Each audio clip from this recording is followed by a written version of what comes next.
Is that? Hi. Hi. Hello. Can you hear me? Hey, good to see you. Hi. It's great to see you. Oh my God. How are you? I'm good. Yeah. It's been very chaotic, but I'm Yeah. good. No, I bet I know it's been chaotic on both ends, from both the west side and the east side, and I can only imagine what your day to day looks like. But thank you so much for agreeing to be here and for helping me. Of Um, course. Yeah. Yeah, I was yeah. excited that you reached out. Yeah, no. I was like, what's an engineer that I know? And I'm like, I know Dr. Brew Baker, so and I had no expectation when I reached out either, so just thank you so much, and it means a lot. But I think it's been over a year now since I was in the engineering and built environment class where I was putting together my whole proposal. Yeah. So it's kind Yeah. of Do you remember which yeah. um term were you? Okay. Term, I think it was The program. last year in the summer, but I don't know if there's like a more Okay. specific cohort for Yeah, what that's that called. that seems right. Yeah. Mhm. Cool. How is it going in the program? It's good. So I'm officially at my capstone course, the final one. I'm not Mhm. gonna say I have everything together or like with certainty that my project's great and I know like all the ins and outs of what I'm gonna include in it and how to really put it together. But I'm really just trying to take it day by day and have it be a process. But I know there's still quite a lot to work on for sure. Are you still working on sewage spills? I am, yeah. I've stuck with it. It's a topic that I personally care about because it is happening to me here locally, Yeah. and I love the beach. I hate when the beach is not open or contaminated. Nobody wants to know that that's happening here, especially in the LA area. So I've just kind of continued on with that and wanting to be someone who looks more into it because, yeah, it's something that's very personal to me, and I want to learn all the ins and outs about it, and try to see how I can possibly make it better because I know that it is such a reoccurring issue, which I didn't even know about before until I started looking more into it and seeing all the news articles that came out about it, and now also even like looking into the GIS data. It's like it's quite excessive how many spills are happening, but I feel like it's happening under everybody's noses that it's not something that's super like sensationalized. Um, like not a lot of people know about it. So I've kind of stuck with it because I think it's quite an interesting topic. I think it's a topic that's important to bring awareness to. I think that there are a lot of issues when it comes to maintaining our infrastructure, specifically our sewage infrastructure here in the LA County. I can't speak for the rest of everywhere here in the nation, but for sure here in the LA County, I know that there is some improvements that can be made, and I don't know if that comes with funding or lack thereof, but um, just exploring the topic and trying to get to the bottom of things, I think is what is most important to me. Yeah. Yeah, that's great. I'm glad you've continued to pursue that. I agree. Yeah, yeah, definitely. But yeah, so for the interview, before we begin, I just wanted to ask you if you're okay if I had like a little voice recorder off to the side, just so that when we're done with everything, I can review it for my own personal thing, just so I can get together like the presentation or any answers that I need to answer for my classmates who are like, oh, that was quite insightful. I have more questions. So Yeah, I'll just have definitely. that to the side, just so I can speak about my experience here and what I've learned. And then, so grades, so everything should be pretty much straightforward. Um, the point of this assignment is pretty much for learning to exercise your networking skills and also to just get more informed about the engineering field. And I would say that I'm someone who's still like a little iffy. I still don't know if I want to fully go into engineering or if I just want to stay with my ideal vision that I've had of just staying within like environmental management in whatever capacity that that looks like. But you know, maybe after we have our little interview today, um, things might change and I might be more motivated to try and do engineering and get my licensing and all that great stuff. But for the first question that I had prepared,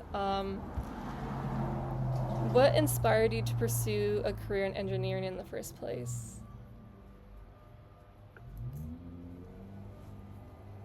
I I guess I've kind of always liked to understand how things work. Um, and I wasn't, I didn't know a whole lot about engineering, Mm-hmm.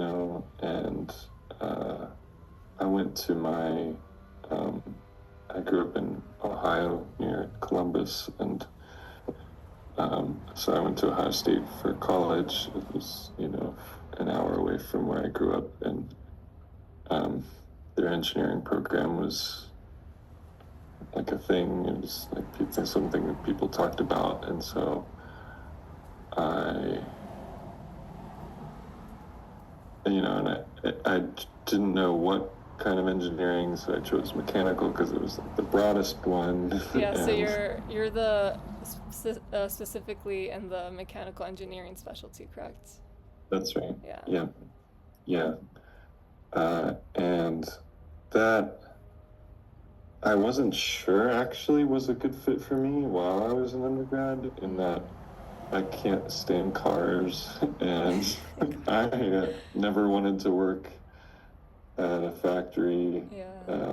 or um, I don't know, like I care about the environment. Obviously, that's why I was Yeah, yeah, teaching exactly. at mesh. And mechanical engineers are kind of uh, often in conflict with the environment. Um, my life has been a paradox for a long time, but I think one thing I've found in mechanical engineering specifically, and in engineering in general, is the discipline is about formulating problems, like kind of trying to understand them, Yeah. all the pieces of a particular challenge, and formulating it in a way that then it can be addressed. Um, and at the end of my undergrad, I started to get exposure to this idea of design, which Mm. is, it's really just a way of, formulating a problem, trying to solve it. And it's usually a very human endeavor, like it's people working together, and you're working to understand stakeholders, you have partnerships, Yeah. and, you know, we mesh is very much geared that way too. So that has been the thing that has kept me in engineering. Is I think it's um, I think any discipline you can do design. So I don't think it is specific to engineering, but in some circles, that is design lives within engineering, and often it's in mechanical engineering for some reason. Mm-hmm. Um, so I really like that. I like the idea of trying to understand important societal challenges and then trying to address them together with other Yeah, people. yeah, definitely. The way that I view engineering, which again, I don't have an extensive background on engineering, but it's like, you know, you have like the policy making portion or like the research and analysis portion where we're kind of coming up with ideas for like how to make these new innovations happen. so that our world can be more sustainable, or we can create more social justice in a way by making things more accessible. But the thing that I admire so much about engineering is that it's almost like this, like, what's the analogy? It's like the action, right, that takes place. It's the problem solving that takes place. And I think that there's immense value in that, and being able to execute that well, um, in a way that does come to an outcome of a successful project.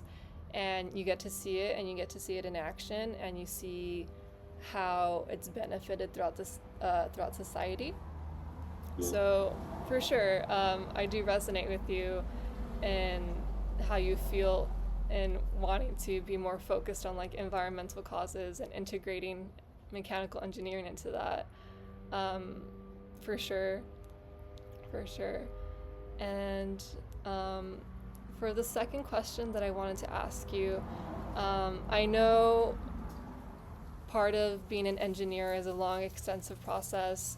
You have to get your education. I think you have to get experience for at least 4 years, right? And then take your examination to get licensed, and it's a huge and it's an extensive process. But for anybody who's going through that right now, any aspiring engineers, what would you say to them, um, to those who are feeling stuck or maybe discouraged in that journey of wanting to be certified, to be licensed as an official engineer? Mm. Well, I would say that um,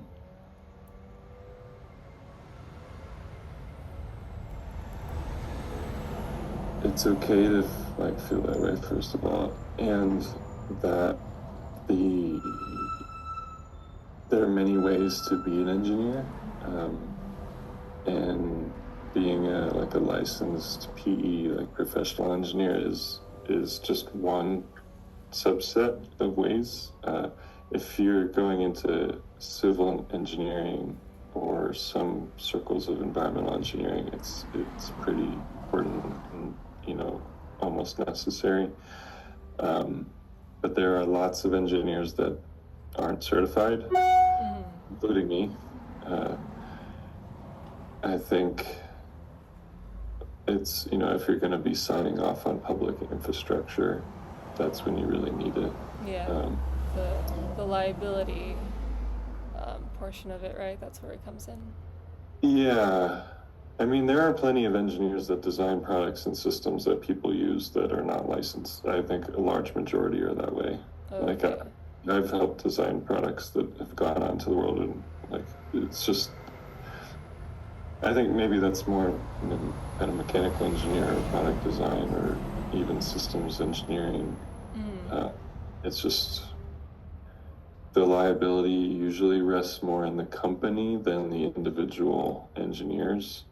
Whereas, like, if an engineer is working for, like, there are lots of civil and environmental engineers that work for the city or for a state and, like, sign off on drawings or things like that. And in those cases, then, like, you really need to be licensed. And then there's liability and stuff. Um, so there's just different flavors of uh, being an engineer. Um, and so even to the extent of, I know engineers that don't have a engineering degree, like, so I would just encourage anyone who's interested in it but feels stuck or discouraged by the long process or the traditional long process to um, try to find ways to try it out, like, because you can build things, you can design things, you can, especially nowadays, there's so many tools out there where you can, I mean, you're taking some CAD, like, and there's a lot of Yeah. really beginner friendly CAD software now too, that, and the generative CAD, like, there's so many things out there where you can design something fairly easily, even to get 3D printed or, you know, learn to make it yourself, even if you have some kind of makerspace access anywhere. Mm-hmm. Uh, just start trying stuff like that, like little fun projects. And that's a great way to feel a kind of sense of engineering identity, Yeah. like start to form, like you can design and build things, like that's what engineers Yeah. do. And so just, encourage people to do that, Yeah. practice. So just starting little, but then also just kind of going into it and not feeling too stuck on any one thing, right? It's kind of Yeah, one of those things where you just kind of have to do it and like not think too much about any of those things that like pull you back on it. So, yeah. yeah. And like don't limit your thinking on what counts as engineering. Like Mm, if you are into like art or any kind of crafts, or like, I'm really into sewing. Like I think sewing is a kind of engineering. mm-hmm. You are designing textiles. You can experiment with different kinds of fabrics and different kinds of stitching and like different geometries of things, and then you can prototype them and you can like try it out with users and like, potential stake, like you can, that's an engineering, that's a design process. Yeah.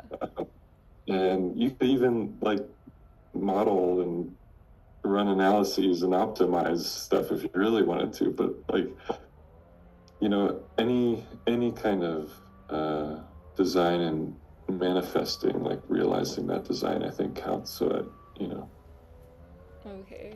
Well, thank you so much for kind of giving that like more versatile view on what it even means to be an engineer, and I feel like a lot of people would appreciate that as well. Um, because at the end of the day, it's like we can't strive for just one thing, right?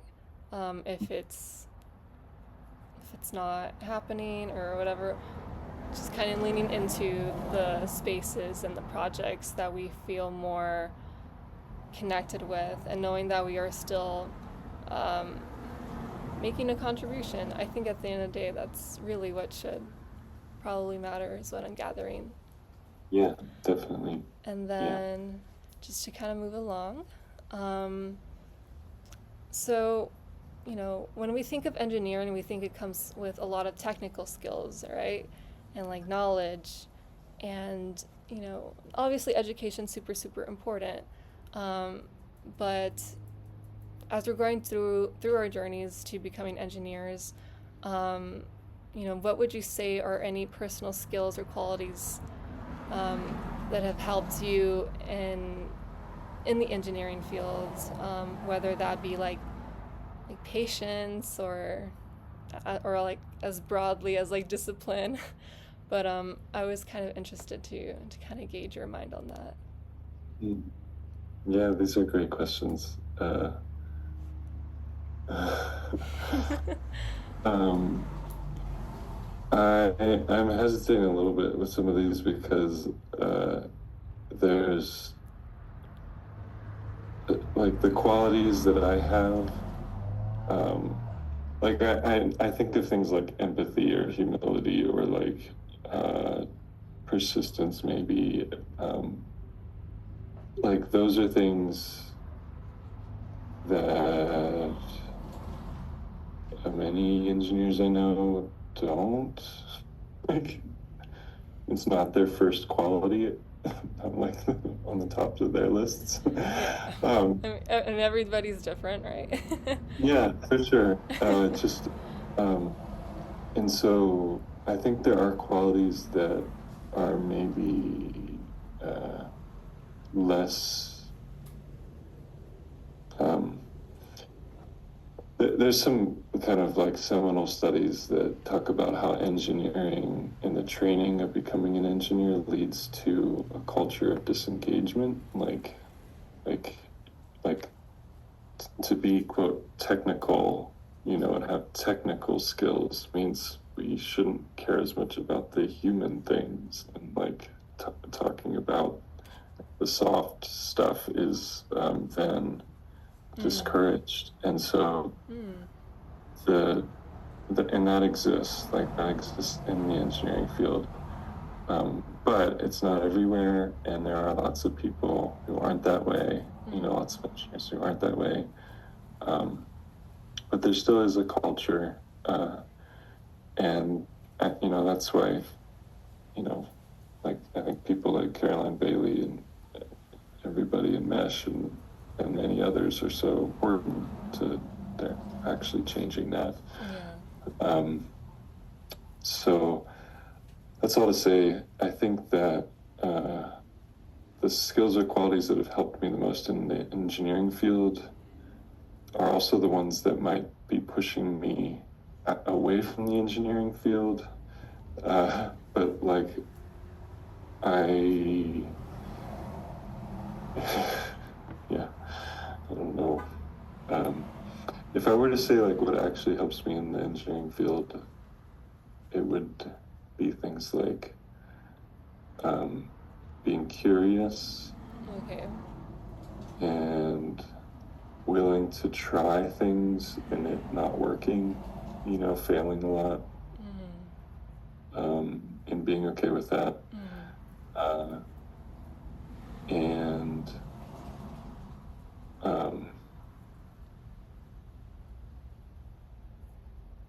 integrating ideas, like seeing. I think I mean, this is very much Mesh too, but just being able to see across ways of thinking and across disciplines and stuff. That's why I'm in the systems engineering department now, is because it's people from all these different backgrounds. Yeah. And it's all about how do we look across things and try to solve problems that way.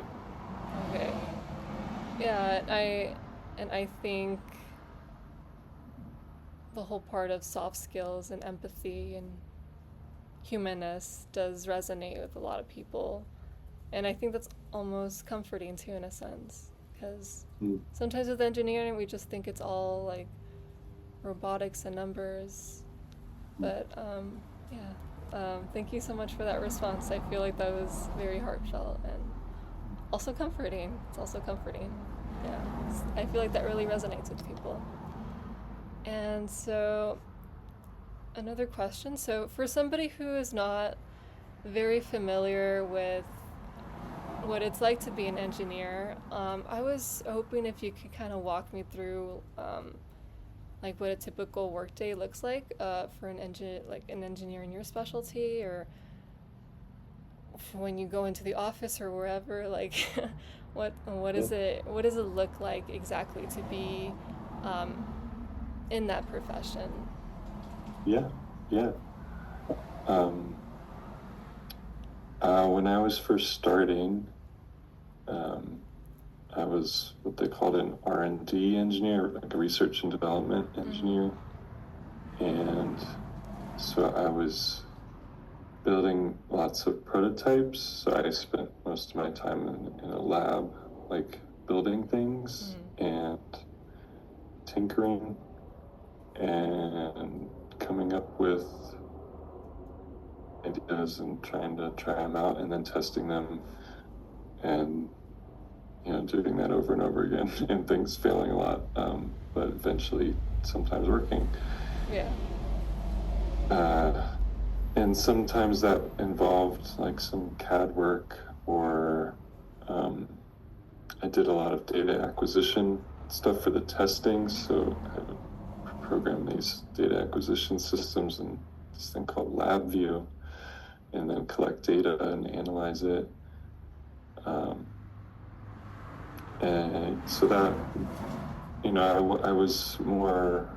I wasn't in front of a computer all day, which I liked. And it was a team too. So there was lots of other people in that lab. And so that was nice. That was a kind of, but then over time, and I think a lot of mechanical engineers, when they start, it's usually a lot of CAD work. Like they're just in front of a computer doing CAD like all day. And maybe some finite element analysis, to see if the structures are going to fail if they need to change the geometry or the materials. And then occasional meetings with other functional groups to, like, maybe the thermal engineers or the, aerodynamicists or whoever, and all then sharing results and kind of helping each other to make the design ultimately better. In practice, that often means conflicts or like not being able to understand each other. There's like translation that often needs to happen. So later on in life, when I was doing more kind of systems engineering, I was the one who was trying to translate between people, between other engineers. It's like I could understand what the mechanical design person was talking about and what the thermo, was talking about, and it's like they're not understanding each other, so I'm like trying to translate. So being that like liaison that's like interdisciplinary for sure. Yeah. Seeing the value in that. Yeah. Yeah, definitely. And I think that's also, not to make it about myself, but I think that's also why I find mesh so valuable and why it calls to me, because for me specifically, I have this thing, I have an issue with like being confined to like one thing or one field, because in my mind I always think like, oh, like just like speaking like on just like engineering, sustainability, and health, right? That's the MS program. If I were to solely dedicate everything in my life, my career, to engineering, and then I went into it and I didn't like it, I would feel a little restricted. So I very much value that diversity and that versatility of like, being able to be knowledgeable in like various sectors, because even as we talk about workplaces, and with workplaces, it's like there's a lot of collaboration that happens and communication, and sometimes that's why cultures don't work out because we don't know how to effectively communicate with one another, which only hurts the company more. But the whole like lens or direction of being able to take things in an interdisciplinary way, I find very, very valuable. It may sound scattered, it may sound a little all over the place sometimes, but just continuing that interest, because for me, like, the environment is so important, and I know that with that, it just, you kind of have to be familiar with so many sectors if you really want to be super, super informed about it. Policy, computer science, sociology, right? There's just so many things to consider. So I love that, and I love that you were equipped to kind of be that kind of person in the workplace, throughout your experience. So also, thank you so much for sharing that as well. And also, too, something else that I wanted to ask was, so how is the process like of, when you're an engineer and you have a design, how do you go about, creating that into its final result or its final outcome, where it's like this living, breathing, whatever kind of output that you put out, that you envision. I kind of wanted to know more what that process is like, to get to like a successful project. Yeah. Takes a lot of time.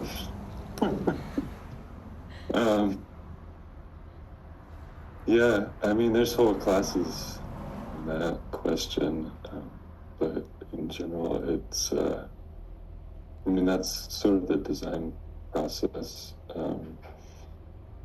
from kind of like formulating a problem and ways of solving it, selecting a way to try and trying it, testing it, and going back to the drawing board and doing that cycle over and over again, and ideally with stakeholders involved in the process the whole way, so that once you get to something working, everyone is, have been part of it, and it actually addresses their needs and the needs of, all the life forms that might be involved, and everybody who, many perspectives. So that is very context dependent, though. So like doing that in a setting like at the federal government, like in NASA, with a giant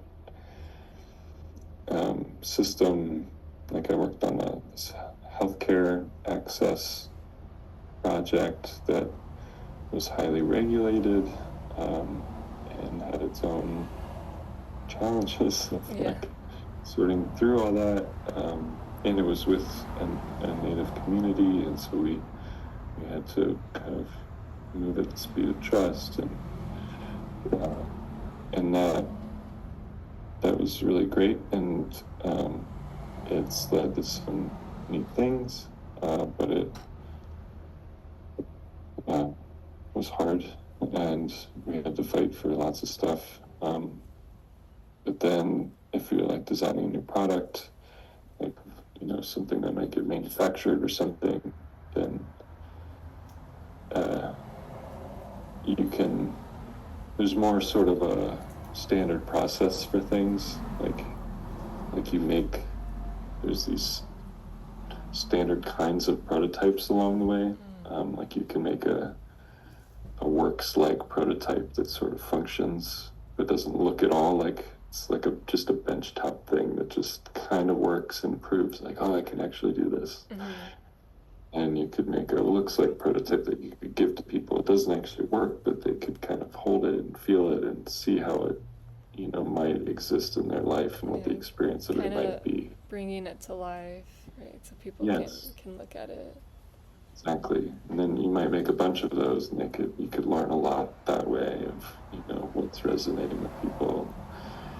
And then you make lots more, and then you can integrate a work that looks like prototype, and you could eventually make it's made like prototype, a kind of manufacturing prototype, and eventually then you actually invest in making the tooling to go into manufacturing and all that stuff. If you're designing a really complex system like a space shuttle or something like that, then there's all these verification and test cycles that have to happen. So each has its own kind of context. Okay. Well, thank you so much for helping to provide insight on that. And then I was just realizing here for the questions that I have prepared, I think I might have repeated that same idea or sentiment in question number 8. So the question reads, I saw that you're part of initiatives like Zimba Water and Kukua Labs. And again, I was asking, what is it like turning those ideas into real solutions for a more sustainable, resource accessible world? Especially when getting projects off the ground can sometimes be like quite a challenge. Yeah, definitely. Yeah, those projects were really formative for me. Zimba was the first time I ever went through the whole process of like coming to understand a challenge and getting, integrated into a community, and then developing something, and then getting it out into the world. And it still exists. Supra Das, who founded the organization that founded Zimba, he's the main founder. There's a number of us, but he's always been the main force behind it. He's from Kolkata, and he and I met in Ghana. Okay. And we worked together for like 2 or 3 months there. I guess it was about 2 months. And then we kept in touch and kept working remotely together with this team. And then I went go to Kolkata to work with him. We didn't have money for things, so we were like constantly trying to raise money, and we'd get like a $5,000 grant and we'd make that last like a really long time, and then we'd maybe get a $20,000 grant, and eventually we started getting paying customers like foundations that would want to buy a bunch of units, Oh, okay. and we prototyped a ton,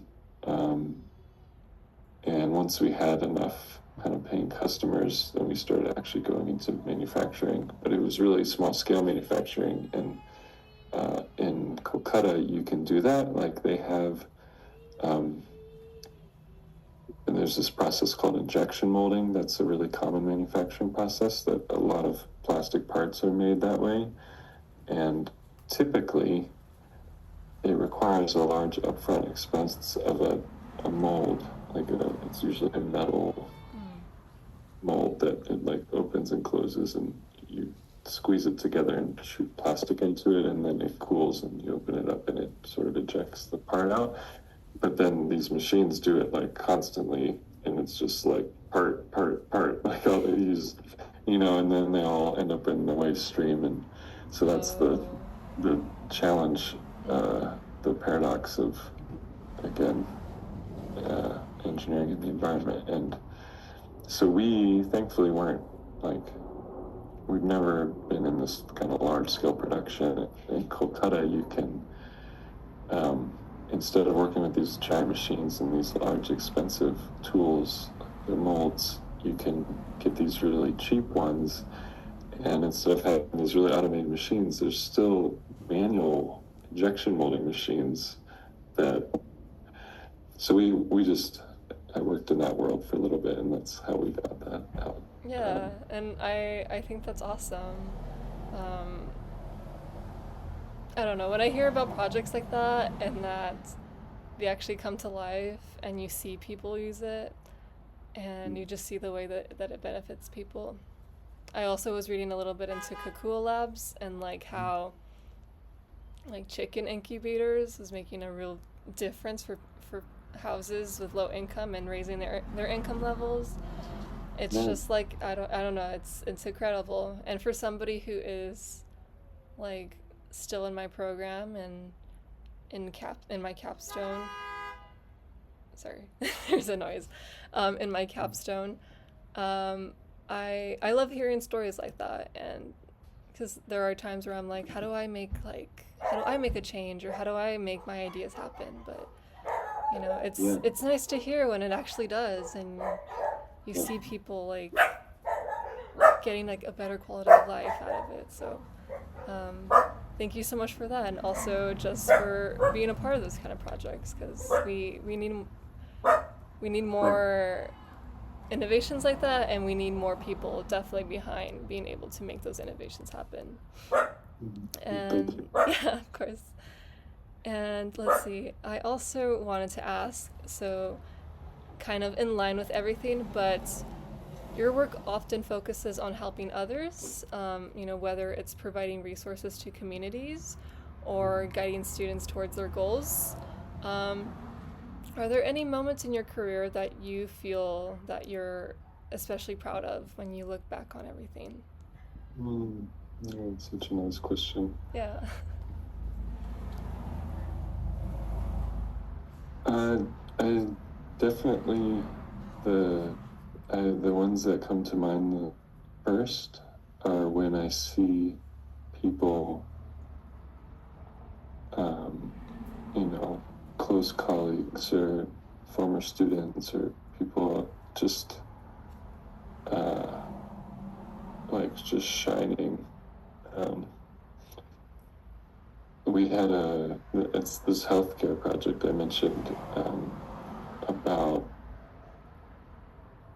a year ago. When did this whole past year has been, so no, it wasn't even a year ago. It was actually the week of the Trump administration, like inauguration in January. I was at a workshop in New Mexico with all of our partners, and we were all kind of like not sure what to. Um, there was a lot of like residual uncertainty and stress, and yet this amazing group of people came together, and my colleague, her name's Barbara, who organized that, she had been a member of a team I had led the past year at NASA, and she's a clinical psychologist and an aviation researcher and a pilot. Oh, okay. She's this amazing Wow. person, Yeah. and she'd been at NASA for decades, but she'd never worked like in partnership with a community and like done a kind of like societal good oriented project in this kind of way. And so but she like took to it so fast and is an amazing leader. And so when that the team I was leading, like our goal was to kind of formulate challenges with potential partners and then hopefully get some funding for them. And we got some funding for this project to go forward. And then so she volunteered to lead it, and so she worked for a year, like developing partners and going to New Mexico and meeting with native, leaders and municipal leaders, these airport people and healthcare people, and she organized this workshop that happened, and it was the first of a series, and like it was just amazing. Like the people who were there, many of them, like were all in similar like circles, in that it's a large geography, but a small-ish community there in kind of rural New Mexico. But a lot of them had never met. They had kind of like heard each other's names, but had never like come together. And so it was like several days of just really nice like conversations, and then very collaborative like formulating of this inner facility patient transfer problem that they were all dealing with, but they all just saw different parts of it. And so like seeing it all together was just like kind of epiphanies for all of us, and it created relationships that have sustained. Like they've then, we had several more workshops, but then that had led to them creating other projects like with each other. And so that, things like that one in particular is a recent one that I feel very proud of. Yeah. Oh, and thank you for sharing that with me. That's amazing. And then something else I wanted to ask was, so from just looking at your LinkedIn, I see that you've worked within NASA and other renowned places like Battelle, MIT. You're currently in Virginia Tech. I wanted to know what role most challenge your way of how you think about engineering design and why.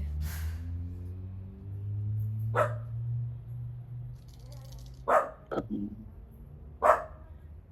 I think that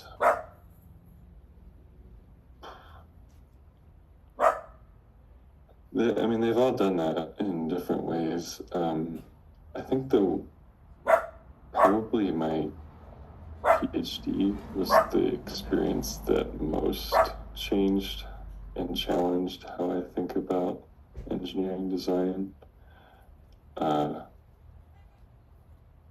Mainly because I think because I took classes that weren't engineering.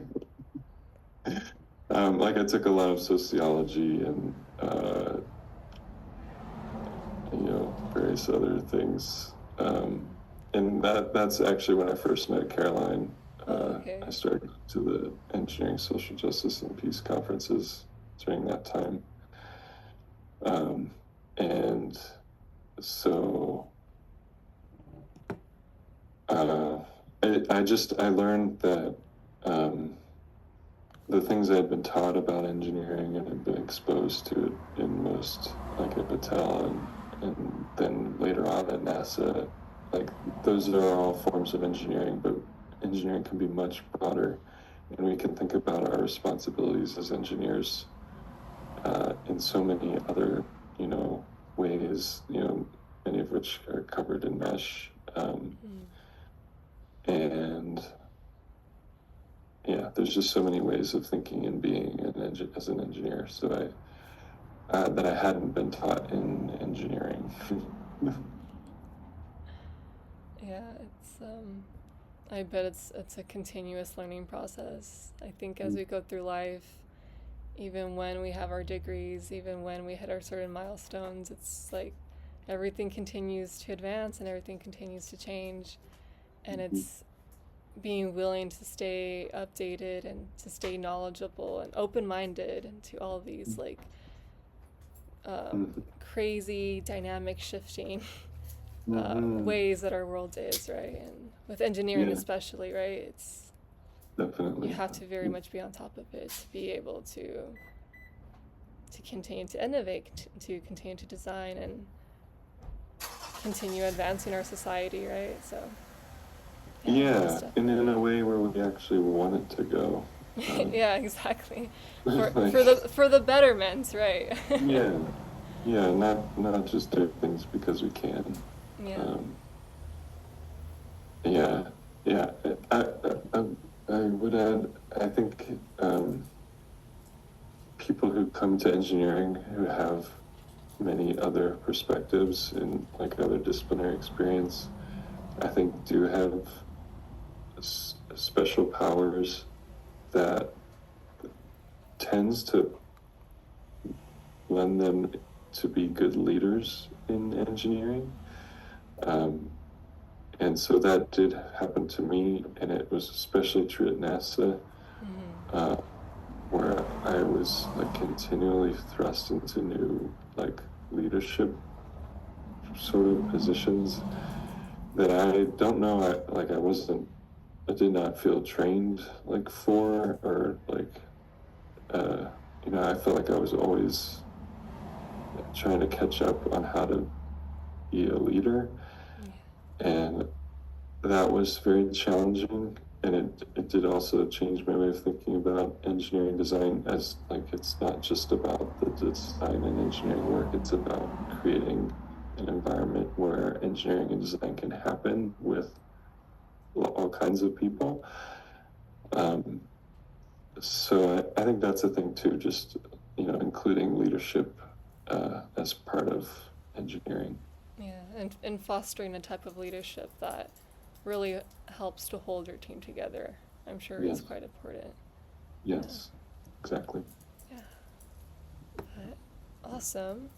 So, for one of our final questions, so I also came across an article on NASA, and it mentioned your work um, and how you're working with interns. Mm. It's about like how aviation is like connected to healthcare, and Oh, I read that, and I wanted to know. I'm like, so how exactly is aviation connected to public health? If you wanna go yeah, down that rabbit hole, I had never heard of such a thing. yeah.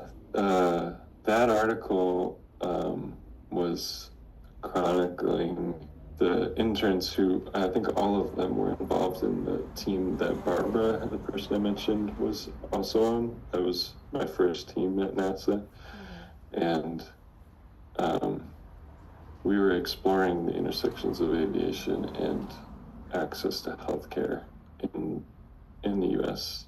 Uh, at least to start. And we found all kinds of things. But uh, one of the projects is the one I mentioned with the workshops in New Mexico is one example. Just we found that rural hospitals in the U.S., many of them are closing and they're being consolidated into urban centers, largely due to market forces and the way insurance companies do their reimbursements and are constantly trying to like get more money out of how that works, and so any hospitals that aren't having like, increasing patients like numbers and aren't having like the high profitable like procedures and stuff end up moving towards being closed. Oh, okay. And so as those hospitals close in rural areas, like if you're living in a rural community and something happens, like you have to find a way to get to your nearest hospital. And nowadays, a lot of them don't have very much capability left. Like there's still probably some kind of rural clinic or hospital nearish by, but it's probably not a trauma center. It probably doesn't have many specialists, if any. There's probably not much imaging equipment. Like, so there's only so much they can do. And the emergency rooms in those places, like we visited some of them, and it's just them like trying to triage patients that they can't actually treat and figure out a way to get them transferred to a hospital that has higher levels of care. And because there's usually these big distances now between that wherever the intake hospital is and then usually an urban center hospital, they're relying more and more on their local rural general aviation airport to do the interfacility transfer for the patient. And so, like, we met these doctors who, like, were calling around hospitals to try to find an open bed for a patient, and then in that hospital would have the right specialist that they needed and everything. And once they found that, then they would call out another list of pilots, like, try to find an aircraft that could accommodate the patient and like their medical needs. And like sometimes it's a helicopter, but in these places it's often a fixed wing, like small kind of bush, and that like the pilot would be willing to fly in whatever weather there was, and they hadn't timed out yet on their kind of like there's regiments of like when they can fly and they can't, and then sometimes they find a pilot eventually, and then they call back to the hospital, and the bed would be gone. And it was like this is, we can definitely figure out a way for this to work better. Yeah. So that was, we all co-developed this system to connect the aviation and healthcare information systems. And, wow. I don't know, that's like crazy for me to even fathom. Like people who are really, really in need, usually we think of like they're being transferred through like typical ambulances, right? But kind of bringing in the aviation world into that, and people are literally being flied on a fixed wing aircraft to come and then be transferred. Wow, that's amazing. I never thought of it like that, or could even think of that as like a viable possibility. Yeah, it's really common in some rural areas. Like it's the only way to get them like fast enough. And like often too, there aren't that many ambulances in a community. So if you take one out, like if it's like a 6-hour drive one way to the nearest like trauma center. Then that ambulance is out of service for 12 hours, like there and back. And that's really bad for everybody else who might need that ambulance too. Like, yeah. And so like, is this a common practice that is like occurring like in various like locations? Oh yeah. Wow. Yeah. Well, that kind of restored my faith in humanity a little bit. But well, yeah, I wouldn't say it's that's kind of nice. but, That's kind of nice that those type of services are even offered. yeah. Yeah. It could be a lot better, and that's what was the hope with our project. But yeah. Well, yeah. Thank you so much for sharing that and for helping to educate me, because I just read that and I was like, I want to see what that's about. But okay, so for the final question, and we kind of already talked about being in a position where we are interdisciplinary people and how we utilize that in our careers, or for me, like in my academics currently, with a background spanning from philosophy, chemistry, international studies, engineering, and education. how has that multidisciplinary foundation shaped the way that you approach problems? I think that it's each of, any new discipline is like a set of new lenses and new tools that you can take to the world um, and see the world in new ways. And so I think it's just meant that whenever I'm approached by something or somebody, I end up like, it's like one of those, was it Benjamin Franklin had those eyeglasses that had the different colored lenses that you could like flip them up and down and it would reveal things. I forget what it was called, but I don't know if you've ever seen a picture of that. It's like some I'm not sure. old Benjamin Franklin thing. Um, but I kind of am like constantly doing that. I'm like, okay, like let's look at this from okay, mechanical design lens, sure, okay, and like, all right, how about from a critical studies like justice lens and like a systems lens and a Yeah. different cultures and so I think it just means you can interrogate the world and um, it can lead you to frame a problem in a much more robust way. I think I'm biased, of course, and then also have a larger set of like potential solutions to kind of draw from and recombine from. Um, there's people who study inventions and innovations often talk about the sake of recombinant innovation, which is just that many new inventions are actually not like brand new things. They're just a novel recombination of a bunch of existing things. And so I think that's the same way with disciplines. Like when you have more ways of thinking and more like things to draw from, then you can combine stuff in new ways and that leads to new solutions. Yeah, yeah, definitely. Definitely. And I mean, like, you're such an inspiration to me. And when I go about the world and I go about wanting to problem solve or see, like, the kind of local issues or world issues that are happening, I always value looking at it from, like, all areas and all aspects and trying to find a way that is, like, the most ideal towards coming to a resolution, right?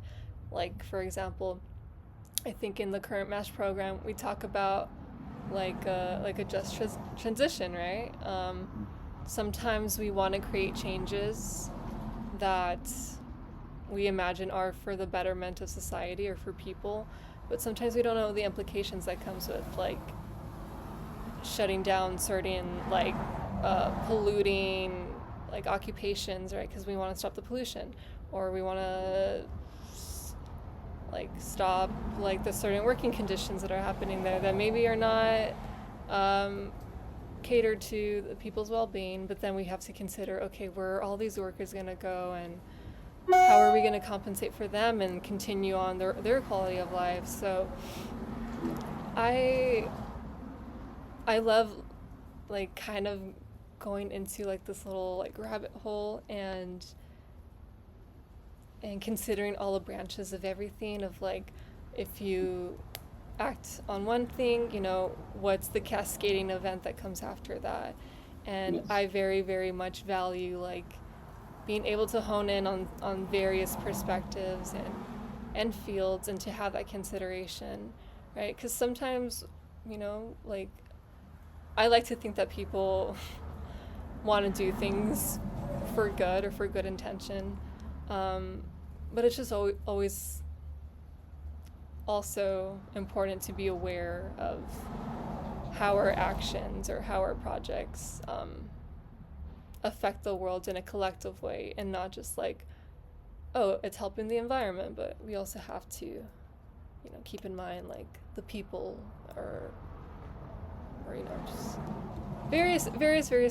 different things that we can consider in the way that our actions affect the world around us. But yeah, again, thank you so much for that conversation. And Yeah, like I thank you said, for I value a speaking. lot of what you do. I value a lot of the way that you go about your career and go about helping students and being that mentor for them. But yeah, that's pretty much all the questions I have for you today.